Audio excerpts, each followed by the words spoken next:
बिस्मिल्लाहिर्रहमानिर्रहीम। अरशद लोधी कम दीयां गल्लां नाल हाज़िर खिदमत है। दोस्तों, अज मैं जिहड़ी कहानी तुहानूं सुनान लगा बहुत ही दानिशमंदाना गल है, बड़ी हकीकत नाल मुबनी गल है। तो मेरी रिक्वेस्ट है कि ये गल पूरी सुनो ताकि तुहाडा फ़ायदा हो सके। और ख़ास कर मैं उन्हां मावां भैणां नूं ये कहानी सुनाना चाह रहा ਜਿਹੜੀਆਂ ਆਪਣੇ ਘਰਾਂ ਦੇ ਵਿੱਚ ਬਿਲਾ ਵਜ੍ਹਾ ਦੀ ਲੜਾਈ ਪਾ ਕੇ ਰੱਖਦੀਆਂ ਨੇ, ਆਪਣੇ ਬੰਦੇ ਨੂੰ ਬਿਲਾ ਵਜ੍ਹਾ ਟੈਨਸ਼ਨ ਦਿੰਦੀਆਂ ਨੇ। ਤੇ ਲੋ ਬਿਸਮਿਲ੍ਲਾ ਕਰੀਏ, ਕਹਾਣੀ ਸ਼ੁਰੂ ਕਰੀਏ। ਇੱਕ ਬਾਦਸ਼ਾਹ ਸਲਾਮਤ ਸਨ ਤੇ ਉਹ ਆਪਣੇ ਵਜ਼ੀਰ ਦੇ ਨਾਲ ਆਪਣੇ ਇੱਕ ਰੌਂਡ ਦੇ ਉੱਤੇ ਜਾ ਰਿਹਾ ਸੀ। ਰਸਤੇ 'ਚ ਉਹਨੇ ਦੇਖਿਆ ਇੱਕ ਬਹੁਤ ਵੱਡੀ ਬਿਲਡਿੰਗ ਤਿਆਰ ਹੋ ਰਹੀ ਹੈ, ਮਜ਼ਦੂਰ ਕੰਮ ਕਰ ਰਹੇ ਨੇ। ਬਾਦਸ਼ਾਹ ਸਲਾਮਤ ਨੇ ਦੇਖਿਆ ਕਿ ਇੱਕ ਮਜ਼ਦੂਰ ਥੱਲੇ ਖੜਾ ਇੱਟ ਫੜ ਕੇ ਉਤਲੀ ਮੰਜ਼ਲ ਤੇ ਸੁੱਟਦਾ ਹੈ ਤੇ ਤੀਸਰੀ ਮੰਜ਼ਲ ਤੇ ਖੜਾ ਮਜ਼ਦੂਰ ਉਹ ਬਿਲਕੁਲ ਉਹਦੇ ਨਿਸ਼ਾਨੇ ਤੇ ਜਾਂਦੀ ਹੈ ਤੇ ਉਹ ਇੱਟਾਂ ਫੜ ਕੇ ਅੱਗੇ ਸੁੱਟੀ ਜਾ ਰਿਹਾ। ਬਾਦਸ਼ਾਹ ਸਲਾਮਤ ਬਹੁਤ ਦੇਰ ਇਹ ਮੰਜ਼ਰ ਦੇਖਦਾ ਰਿਹਾ ਕਿ ਕੋਈ ਇੱਟ ਉਹਦੇ ਹੱਥ 'ਚੋਂ ਸਲਿੱਪ ਹੁੰਦੀ ਹੈ, ਕੋਈ ਨਿਸ਼ਾਨਾ ਉਹਦਾ ਖਤਾ ਹੁੰਦਾ ਹੈ ਜਾਂ ਇੱਟ ਇੱਧਰ ਉੱਧਰ ਜਾਂਦੀ ਹੈ। ਤੇ ਐਸਾ ਕੁਝ ਨਹੀਂ ਸੀਗਾ, ਉਹਦੀ ਇੱਟ ਬਿਲਕੁਲ ਉਹਦੇ ਨਿਸ਼ਾਨੇ ਤੇ, ਉਹਦੇ ਟਾਰਗੇਟ ਤੇ ਜਿਹੜੀ ਹੈ ਨਾ ਪਹੁੰਚ ਰਹੀ ਸੀ। ਬਾਦਸ਼ਾਹ ਸਲਾਮਤ ਬਹੁਤ ਮੁਤਾਸਰ ਹੋਇਆ। ਵਜ਼ੀਰ ਨੇ ਪੁੱਛਿਆ, बादशाह सलामत की देख रहे हो? काफ़ी देर तो तुसी इस मजदूर अल देखी जा रहे हो। बादशाह सलामत ने कहा कि वज़ीर मैं देखना चाह रहा कि यह जड़ा लड़का है जड़ा ये काम कर रहा है, आया इन्हें कोई कोर्स किया है, कोई ट्रेनिंग ली है, किसी डिग्री ली है, की मसला है? कोई इंजीनियर है कि यदी इट जी सुटदा है वो बिल्कुल वो टारगेट के उत्ते जिस मजदूर को पहुँचाना चाहता है तीसरी मंजिल से बिल्कुल वो हथ च जा रही है। वज़ीर मुस्कुराया। उन्हें कहा, बादशाह सलामत ऐसा कुछ नहीं है, सिर्फ मुख्तसर गल ये है कि इस बंदे नूं अपने घर का सुकून है। बादशाह सलामत ने कहा, वज़ीर की अहमकाना गल कर रहे हैं, ये घर का सुकून और बेसकूनी की किहड़ी वजह हैगी है? मैं गल उहदे इस जिहड़ा वो कम कर रहा उहदी कर रहा कि उहदा देखो टारगेट कितना है कि वो बिल्कुल इट स्टेट उहदे दूसरे दे बंदे दे हथ च जा रही है। उन्हें कहा, बादशाह सलामत मैं भी इसे चीज़ का जवाब दे रहा, असल च बंदा घरों सुकून है, उसकी वजह तो यदा काम जोड़ा है वो बिल्कुल सही टारगेट पर हो रहा। बादशाह सलामत नूं एक गल हजम ना हुई। उन्हें फौरी तौर पर अपना एक बंदा उहदे ड्यूटी ला दी कि ये घर के मामलात जोड़े ने वो चैक करके मैनू एक दो दिन च रिपोर्ट दे कि आया ये घर के मामलात की ने, इन्हां दा खाना पीना की है, रहन सहन की है, इन्हां दे आपस च मामलात की ने। 3-4 दिन तो बाद वो जड़ा लड़का जिहदी ड्यूटी लाई सी बादशाह सलामत ने, वो आके बादशाह सलामत नूं कहंदा है कि बादशाह सलामत वज़ीर साहब की गल बिल्कुल ठीक है। इहदी औरत सुबह जिस वेले उठदी है इहदे वास्ते बेहतरीन किस्म का नाश्ता तैयार करदी है। जिस वेले नहा धो के तैयार हो के बहिंदा है वो इनू बेहतरीन खाना नाश्ता अपने प्यार मुहब्बत नाल इनू अपने हत्थां नाल इहदे मूँह च बुरकियां नवाले पांदी है और बहुत प्यार नाल इनू नाश्ता करा के इहदे नाल मुहब्बत करके ਇਹਦਾ ਮੱਥਾ ਚੁੰਮ ਕੇ ਇਹਨੂੰ ਸੀਨੇ ਨਾਲ ਲਾ ਕੇ ਇਹਨੂੰ ਆਪਣੇ ਕੰਮ ਤੇ ਭੇਜਦੀ ਏ ਤੇ ਨਾਲ ਦੁਆਵਾਂ ਦਿੰਦੀ ਏ ਕਿ ਅੱਲਾ ਤੇਰੀ ਹਿਫਾਜ਼ਤ ਕਰੇ, ਅੱਲਾ ਤੇਰੇ ਕਾਰੋਬਾਰ 'ਚ ਬਰਕਤ ਪਾਏ ਔਰ ਖੈਰ ਨਾਲ ਜਾ ਤੇ ਖੈਰ ਨਾਲ ਆ।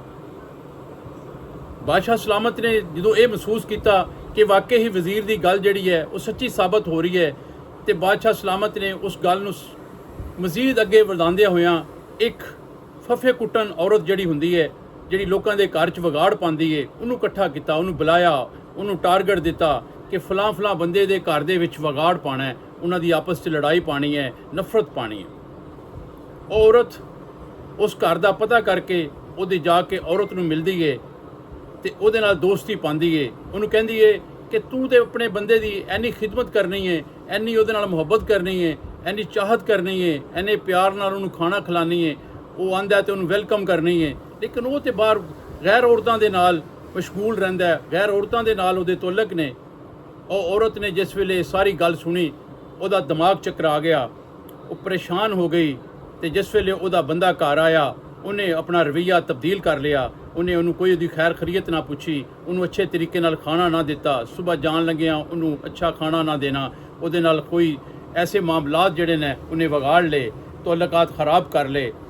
जिस वेले महीना 2 महीना गुजरे तो बादशाह सलामत दोबारा उस टारगेट पर पहुँचे, उस मकाम पर पहुँचे तो उन्होंने देखा कि वह मजदूर एक साइड पर होके बैठा सिर सुट के फारग बैठा है सी। बादशाह सलामत ने उन्होंने बुलाया, उन्होंने पूछा कि भलिया की मसला है, तू तो बड़ा अच्छा कारीगर सैं, तू तो बड़ी अच्छी इट सुटदा सैं ते बड़े मतलब तेरे चर्चे सन, की वजह है कि अज तू मजदूरी नहीं कर रहा, फारग बैठा है, की मामला है। तो उन्हें कहा कि बादशाह सलामत समझ नहीं आ रही। ठेकेदार साहब ने मैनू कम तो जवाब दे दिता है। उन्हें कहा क्यों जवाब दिता है? उन्हें कहा जी मेरे को कम नहीं हुंदा, मैनू कम करन नूं दिल नहीं करता, मैं इट सुटना किते हाँ जांदी किते है। तो इस हरकतां देख के ही बादशाह सलामत मैनू ठेकेदार ने जवाब दे दिता है, मैनू समझ नहीं आती की वजह है, मेरा कम करन नूं दिल नहीं करता।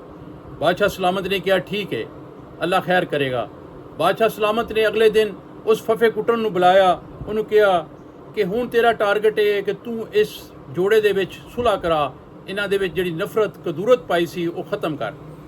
वो औरत दोबारा उन्हां दे घर जांदी है, उन्होंने जाके उस औरत नूं मिलदी है, उहदे नाल माजरत करदी है, उन्होंने कहंदी है कि भैणा मैनू माफ़ कर दे, मैं ते सिर्फ तुहाडे प्यार मुहब्बत की जी जिंदगी तुसी गुजार रहे सो, मैं वो तो जैलस हो गई। वो जैलस हो के मैं तेरे घर च विगाड़ पाने की कोशिश की। तेरे बंदा तो लखां चों एक के, वो किसी औरत वाल नहीं देखता, वो तेरे सुआ उन्होंने कुछ नज़र नहीं आता। तो मेरी गलती है कि मैं तेरे नाल उहदियां बदखुइयां कीतियां ते तुहाडे च विगाड़ पाया। औरत बड़ी पशेमान हुंदी है। जिस वेले रात नूं वो मजदूर घर वापस आंदा है, वो फौरी तौर पर ਉਹਦੇ वास्ते पानी गर्म करके ਉਹਦੇ हथ पैर ਧੋਂਦੀ है, ਉਹਨੂੰ अच्छा खाना देंदी है, ਉਹਨੂੰ कुटदी नपदी है, ਉਹਦੀ खिदमत करदी है, ਉਹਦੇ ਨਾਲ प्यार मुहब्बत करदी है। सुबह जिस वेले उठदा है ਉਹਨੂੰ नहा धुआ के ਉਹਨੂੰ अच्छा नाश्ता करा के अपनी पहली रूटीन ते आ जाती है। ਉਹਦਾ मत्था चुम के ਉਹਦੇ ਨਾਲ जफ्फी पा के ਉਹਨੂੰ प्यार नाल घर अपने काम काज ते भेजदी है और ਉਹਨੂੰ ਕਹਿੰਦੀ है कि जा अल्लाह तेरी हिफाजत करे, अल्लाह तेरे काम काज च बरकत पाए। वो दुआवां दे के ਉਹਨੂੰ भेज देंदी है। जिस वेले मजीद एक महीना गुजर गया, बादशाह सलामत ने दोबारा उस जगह का रुख किया। उत्थे जाके देखा वो मजदूर दोबारा अपने उसे लगन दे विच वो इट सुट रहा सी, उहदे टारगेट ते जा रही सी और बेहतरीन वो इट्टां उसे तरह उसे तरीके नाल सट रहा सी जिस तरीके नाल कदी सुटदा हुंदा सी। बादशाह सलामत ने जिस वेले वो सारा माजरा देखा तो बादशाह सलामत नूं समझ आ गई कि वजीर बिल्कुल ठीक कहंदा सी कि इनू घर दा सुकून है।